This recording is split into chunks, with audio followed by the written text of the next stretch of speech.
everybody, and welcome to Resilient Holistic Studios on YouTube. We're super excited. Hopefully you've caught a bunch of our Instagram and Facebook pages already and seen some of our shorter videos.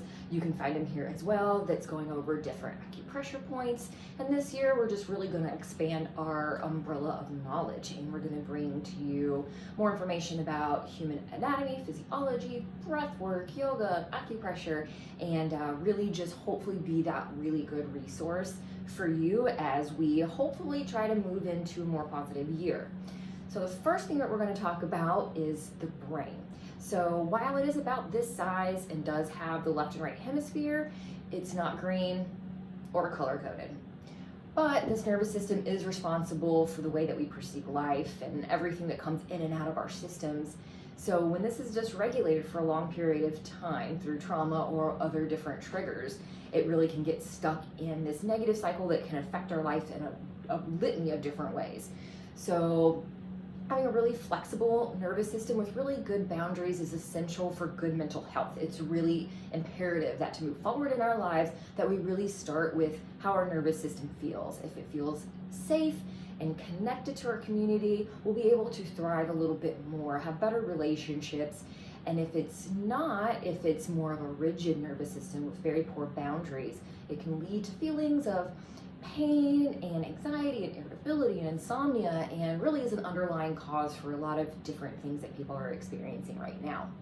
So keep in mind that none of these are inherently bad. We actually need them in our nervous system. They help us survive if we're being attacked by many different things. But the problem is, once it's stuck on and the threat is gone, it starts to degrade our bodies. So the four main types is fight. We've all been there before, where we get very angry and aggressive and we have these outbursts. They also lead to feelings of entitlement and narcissism as well. Some people go to the flight area of the nervous system's triggered point, and that really looks like isolation, overthinking, anxiety, feelings of overwhelm. There's just a whole bunch that actually goes under flight as well that you really wouldn't think to. The next one is going to be freeze, and that is feelings of numbness, trying to isolate yourself, not really being able to make decisions, that indecisiveness that we feel sometimes.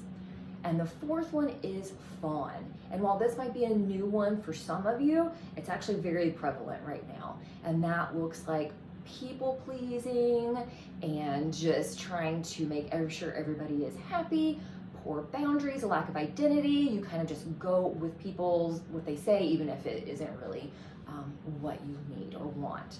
So with that being said, we're going to go through this month and giving you different ways to help anchor your nervous system a little bit so that we can identify when we're triggered and pull some of these things from our toolbox to help regulate our nervous system.